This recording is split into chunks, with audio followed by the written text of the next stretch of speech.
Donc, après avoir vu comment on remplit, on saisit les informations personnelles relatives aux contribuables, ce qui concerne informations personnelles, état civil, protection, Québec, fédéral, etc., etc., on va aller maintenant saisir les documents que le client va vous ramener. Dans ce cas-là, nous avons un document sur le relevé d'emploi, sur le revenu d'emploi. Donc, il s'agit d'un document fédéral qu'on appelle feuillet numéro T4 et le relevé 1 pour le Québec. Et on a aussi euh, un document pour les prestations d'assurance emploi qu'il a perçues. Malheureusement, il ne nous a pas remis pas mal d'informations, d'accord? Mais on va les voir dans d'autres cas. Donc, c'est tout ce qu'il nous a ramené. Pour optimiser le retour d'impôt de votre client, il faut lui poser beaucoup de questions. Il faut aller chercher les frais médicaux, il faut aller chercher s'il a des frais scolaires des années précédentes pour les utiliser, sinon pour les reporter. Est-ce qu'il a des enfants qui ont fait des activités? Est-ce qu'il a, est-ce qu'il a des dons? Est-ce qu'il a il cotise dans un organisme ou bien ordre ou association ou fédération? Est-ce qu'il y a, est-ce qu'il y a, est-ce qu'il y a, est-ce qu'il y a? Donc, tout ce qu'on a vu comme crédit d'impôt non remboursable ou remboursable, comme par exemple les frais de garde qu'on a vu l'autre fois, le relevé 19, versement anticipé des frais de garde, tout ça, on va le voir ensemble. Donc, on va aller doucement, doucement, goutte par goutte, goutte par goutte. Donc, nous avons T4, nous avons le relevé 1 et nous avons le T4E, okay, c'est celui-là. Allons-y, on va aller. OK. Pour faire apparaître le canevas, la fenêtre, la feuille dans laquelle vous allez saisir les informations, généralement, par défaut, le logiciel, il vous donne le T4. Vous le voyez, il est là. Le T4, c'est celui-là, le T4. D'accord? Le T4. Si vous voulez ajouter autre chose, regardez, si vous voulez ajouter autre, ben vous aurez cette boîte-là et vous pouvez mettre le nom. Par exemple, on va mettre T5007 pour les prestations assistance. Attendez. T5000. OK. Attendez. Vous êtes ici. Vous désirez, supposons, je vais fermer celui-là, donc fermer le formulaire. Je clique sur le formulaire et je choisis fermer. Vous n'avez pas le T4. Vous avez deux choix. Soit vous venez ici dans cette case, vous allez mettre T4 et vous aurez le T4, état de la rémunération payée. En haut, T4E par exemple, vous le voyez, il est là. T2202 pour les frais scolarité fédérale, T2202, le voici. D'accord? Frais médicaux, on va mettre frais et vous avez médical ici, frais médicaux ou médical ici. D'accord? Sinon, vous allez cliquer sur ce terroir et vous allez sélectionner ce que vous voulez saisir. Par exemple, vous voulez saisir les enfants, personnes à charge. D'accord? Feuillet, vous avez les feuillets devant vous. T4, T4EAS, etc. Revenus, quels sont les types de revenus? Les déductions, quelles sont les déductions? Les déclarations, etc. Les clients, etc. Donc, tout ça, on va le voir après, d'accord? Donc, je vais chercher le T4. Je vais écrire ici, celui-là, je vais le fermer. Donc, fermer les hauts, fermer le formulaire. Je viens ici, je mets T4. Mais par défaut, quand vous ouvrez une nouvelle, il vous donne T4. Donc, j'ai le T4. La première chose qu'on va faire, ben, on va saisir l'employeur, le nom de l'employeur. Ici, c'est AOB Tech Canada. Et on va aller descendre et prenez un marqueur ou un stylo rouge ou un crayon, ou n'importe quoi pour marquer comme quoi l'information il a été saisie. Ici, vous avez dans quel, supposons il réside au Québec, mais travaille à Ontario. OK? Il réside à Manitoba, mais l'adresse, mais il travaille au Québec. D'accord? Donc, la première case, c'est 14. Le total du salaire brut, le total des revenus bruts. 3000, si ici 3570. D'accord? 3570. Vous allez la trouver dans la case 14. La 14-16, c'est le régime de pension du Canada. Il est obligatoire pour les gens d'autres provinces. Ici, on n'a rien. D'accord? On saute. RERC, Retraite Québec. C'est la case 100, c'est la case 17. Je saisis 163,71. Et je descends avec la. Regardez, il m'a mis le montant avec ce brillant jaune. Si vous mettez le curseur, qu'est-ce que vous lisez? Et se peut que le montant de la case 17 des filles T4 ne soit pas correct. La formule de l'ARC suggère 3,99. D'accord? Nous, on s'en fout de ce qu'il dit. On sait ce qu'il y en a dans les documents que le contribuable, le client vous a ramené. D'accord? Bon. Après, on va descendre. La case 18, c'est la cotisation à l'assurance emploi. L'employeur, il cotise avec 1,68% et l'employé, le salarié, cotise 1,20%, c'est le plus bas au Canada. Donc, le total de sa cotisation, c'est 46,41. Je descends. La case 55, régime provincial d'assurance parentale. Ici au Québec, c'est le RQAP, Régime québécois d'assurance parentale. Combien? 19,56 dans la case 55. Dans la case 50. Et cochez tous les montants que vous allez saisir. Sinon, vous aurez un problème. Je descends. 29, je n'ai pas de 29. 20, je cherche ce que j'ai 20, il est vide. Régime de pension agréé, non. 52, est-ce que j'ai 52? Non, il est vide, je saute. L'impôt impôt fédéral retenu sur, directement retenu sur la paie de l'employé. La case 22, j'ai 223,31. D'accord? Je m'arrête là et je vais vous demander de regarder en bas de l'écran. Qu'est-ce que vous voyez sur la dernière bande? Qu'est-ce que vous voyez sur la dernière bande? Ici.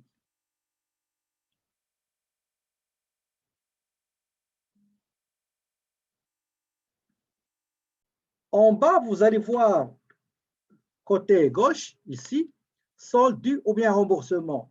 547,46 pour la personne pour laquelle vous êtes en train de faire une déclaration. Mais s'il s'agit d'un couple, vous allez voir ici 547,46. Ici, le total du résultat du couple. Admettons, vous avez terminé Isabelle, vous allez faire son mari. Ici, à gauche, vous aurez le résultat du mari d'Isabelle, le mari. Et ici, vous allez voir le résultat au fur et à mesure, c'est progressif, d'Isabelle et de son mari. Et au milieu, vous aurez le montant calculé, estimé que vous allez recevoir trimestriellement sous forme de remboursement TPS. D'accord? Et en bas ici, qu'est-ce que vous voyez ici en bas à gauche? Qu'est-ce que vous en voyez ici? Qu'est-ce que vous voyez ici, pardon?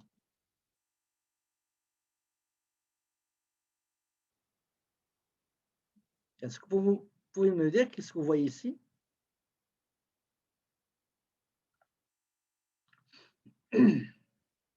Exactement, exactement.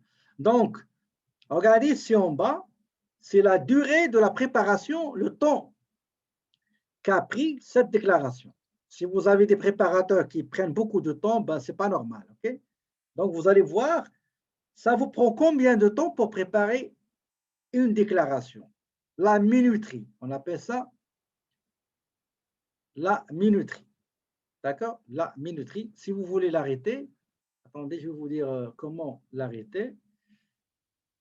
Elle est là, dans Options, vous mettez arrêt de la minuterie et ça y est, ça va s'arrêter ou bien ça va être en pause. D'accord? Normalement, il fallait mettre arrêt ou pause. D'accord? Donc, j'enlève arrêter, ça va continuer. On va continuer maintenant. Donc, est-ce qu'il reste des cases à remplir? Est-ce qu'il reste des cases à remplir, s'il vous plaît?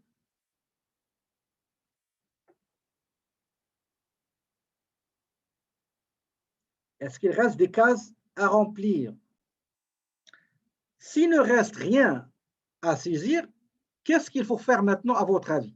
Qu'est-ce qu'il faut faire? Qu'est-ce que vous devez faire une fois que vous avez terminé la saisie?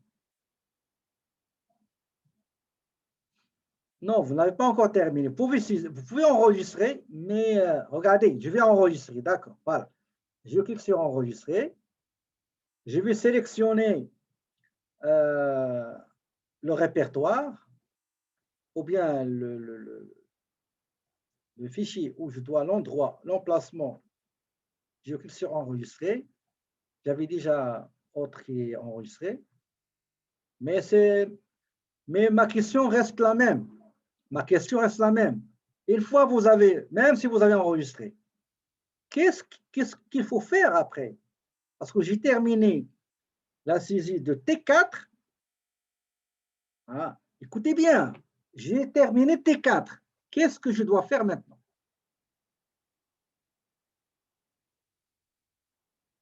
Bien sûr, le relevé 1. Le relevé 1 du Québec. Attendez, je vais vous le montrer. C'est celui-là. OK? Est-ce que vous pouvez me dire, est-ce qu'il y a des montants ici qui sont différents des montants de T4? Prenez T4, comparez-le avec ce que vous avez comme relevé 1 et dites-moi, est-ce qu'on va saisir tous ces montants-là ou bien autre chose?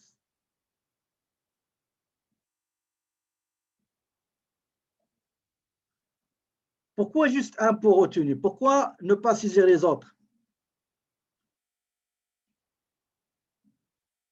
Pourquoi vous me dites juste saisir impôt retenu et non pas les autres? Exactement, parce que c'est déjà saisi. Exactement, parce que c'est déjà saisi. Ils sont pareils. OK. Alors, je vais retourner au logiciel. Très bien. Pour basculer du fédéral, parce que ce que vous voyez devant vous, c'est le fédéral. Ben, il faut changer, il faut switcher, il faut basculer vers le Québec. Pour basculer vers le Québec et saisir les montants qui se trouvent sur le relevé 1 et qui ne sont pas saisis, voilà qu'est-ce qu'il faut faire. Vous voyez ici, celui-là, regardez, celui-là, mais ne faites rien s'il vous plaît. Ce symbole, cette icône, vous voyez, il y a le drapeau du Québec et le drapeau du Canada, la feuille d'érable et les feuilles d'iris du Québec. Ceci va vous permettre de switcher. Allez-y maintenant, cliquez et voilà, vous êtes devant le relevé 1. Vous êtes devant la fiche ou bien la feuille pour remplir les informations qui ne sont pas encore saisies. Vous désirez revenir au fédéral, vous cliquez aussi et il va vous remettre fédéral. Et d'ailleurs, regardez en haut, vous avez la liste des feuilles saisie. Vous voyez, si je clique sur relevé 1, c'est ça, T4, celui-là. Sinon, qu'est-ce que vous allez faire? Vous allez cliquer sur Shift F5. Shift F5. Shift F5. C'est un raccourci. Maintenant, on prend relevé 1 et on va chercher l'information qui n'a pas été encore saisie. C'est l'impôt retenu au Québec. La case E. La case E. Les cases au Québec, c'est avec des lettres alphabétiques. Et pour le fédéral, c'est numérique. D'accord? Donc, c'est 217.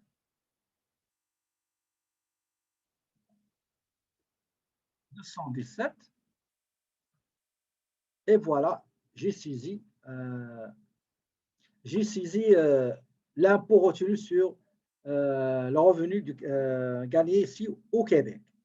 Ici, j'ai saisi 2 impôts. Impôt fédéral, ici dans la case 22. Il est là, 22. Il est où, 22? 22. Et pour le Québec, c'est la case E.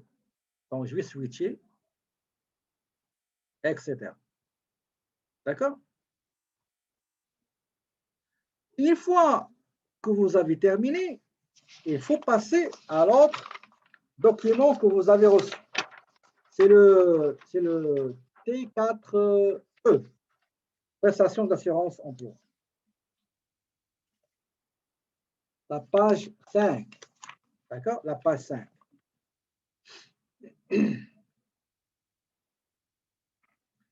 Donc, on va faire la même chose. Donc, on va switcher. Faire toujours, moi, je préfère avoir T4 devant moi. Je vais saisir, soit je saisis T4E, ou bien je clique sur ce tiroir, les feuillets, et je sélectionne T4E, il est là. OK? Donc, c'est état des prestations d'assurance et autres prestations. Je mets celui qui a émis le T4E, ben, c'est emploi, développement social Canada. OK? Dans la case 7, G0, je laisse à 0. La case 14, le total des prestations versées aux bénéficiaires, 9 189. La case numéro 15, prestations régulières et autres. Ici, j'ai la même chose, 9 180. Pardon, 9 189. La case suivante, 22. D'accord? 22, vous savez, dans T4, on a vu que 22, c'est l'impôt. On cherche 22, qui est impôt fédéral sur le revenu. On a 337. Mais pour le Québec, on n'a rien. Donc, on n'a pas prélevé pour le Québec. C'est bon?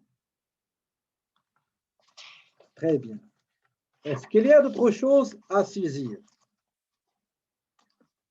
Sur la base des documents que le client vous a fournis, est-ce qu'il y a d'autres documents à fournir? Est-ce que vous avez d'autres documents à fournir? Pardon, est-ce que vous avez d'autres documents à saisir? Ou bien c'est fini, c'est terminé, on a fini la saisie des informations nécessaires pour préparer une déclaration au fédéral et Québec. Quand vous terminez votre déclaration, à votre avis, qu'est-ce qu'il faut faire? À votre avis, qu'est-ce qu'il faut faire?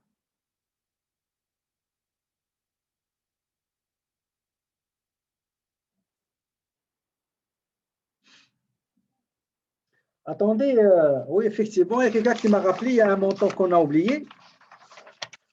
C'est la case, je crois, 26 ou 30, oui. On va aller à case 36. Ici, on n'a pas 26, on a 30. 30, c'est 104, excusez-moi. 104. remboursement d'un paiement en trop. Ça veut dire qu'il a perçu la prestation, mais au lieu de recevoir, par exemple, 9 000, il a reçu 9 104. D'accord? Donc, je reprends ma question. Quand vous allez terminer, à votre avis, qu'est-ce qu'il faut faire?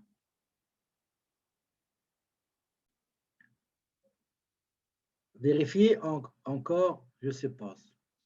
Ben oui, il faut toujours vérifier. Il faut toujours vérifier, d'accord? Parfois, si vous allez vérifier, qu'est-ce que vous allez faire? Tout d'abord, vous allez prendre ce que vous avez déjà saisi, le T4 par exemple, et je vérifie. C'est très important. Il faut vérifier les cases. Donc, vous avez, regardez, je vais vous montrer une chose. Alors, quand vous étiez en train de saisir, vous faites comme ça, d'accord? Par exemple, vous faites comme ça. Quand vous terminez et vous voulez vérifier, il faut mettre comme ça. Une fois vérifié, d'accord? Parfois, il y a des gens qui font juste comme ça et après ils font V, vérifier, d'accord? Donc, choisissez votre code et il faut vérifier. Tout d'abord, l'essentiel, c'est de vérifier. On va vérifier. Donc, allez-y, vérifiez, s'il vous plaît. La case 14, 3570, 17, 163.17, 18, 46, 41, 55, 19, 56. Quoi d'autre? L'impôt, case 22, 223, 31. On a dit que ouais, c'est correct. Une fois terminé, vous switchez vers le Québec. Donc, le Québec, je vais vérifier juste l'impôt et d'autres choses qu'on va voir ailleurs. Après, on va voir autre chose qui ne va pas exister sur le T4. Et il va falloir les saisir du relevé 1. De manière, ça c'est un cas simple. Donc, je vérifie les montants, c'est bon. Oui, l'impôt, l'essentiel c'est l'impôt, donc c'est vérifié. Après, je vais aller pour le T4E. Le T4E. Le T4E, prestation d'assurance emploi. Donc, j'ai la case 7, donc c'est nul, taux de remboursement. Total des prestations, 9 889. La case 15, la même chose. La case 22 pour impôt, 337. Et la case 30, remboursement d'un paiement en trop. Très bien. Donc, je peux valider que tous mes chiffres, tous les montants que j'ai saisis, ils ont été saisis dans le bon endroit, dans la bonne case, et avec le bon chiffre. Maintenant, à votre avis, une fois que vous avez vérifié, qu'est-ce que vous allez faire? Quand vous terminez une déclaration et vous vérifiez manuellement les chiffres que vous avez saisis avec les documents appropriés, c'est-à-dire la source, les pièces sur lesquelles vous vous êtes basé pour saisir ces chiffres-là, derrière le programme, il y a des choses qui vont se faire, mais vous ne pouvez pas les vérifier. Pour s'assurer, qu'est-ce qu'il faut faire? Il faut demander au logiciel qui est plus intelligent que nous de nous aider à vérifier le moindre détail. On est quand même des humains. Hein? Donc, on va demander maintenant au logiciel de vérifier. Nous avons déjà vérifié les montants, etc. Lui, il va tout scanner pour nous dire, voilà des anomalies, voilà ceci, voilà cela. Pour ce faire,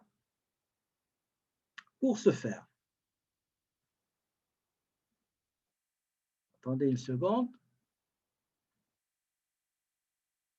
Pour ce faire, il faut aller ici dans cette icône et en bas, regardez qu'est-ce que vous allez trouver. En bas, vous allez trouver toutes les anomalies, les erreurs en rouge. D'accord? En rouge. Il ne faut avoir rien. Mais le problème, c'est que nous, on travaille avec une version scolaire.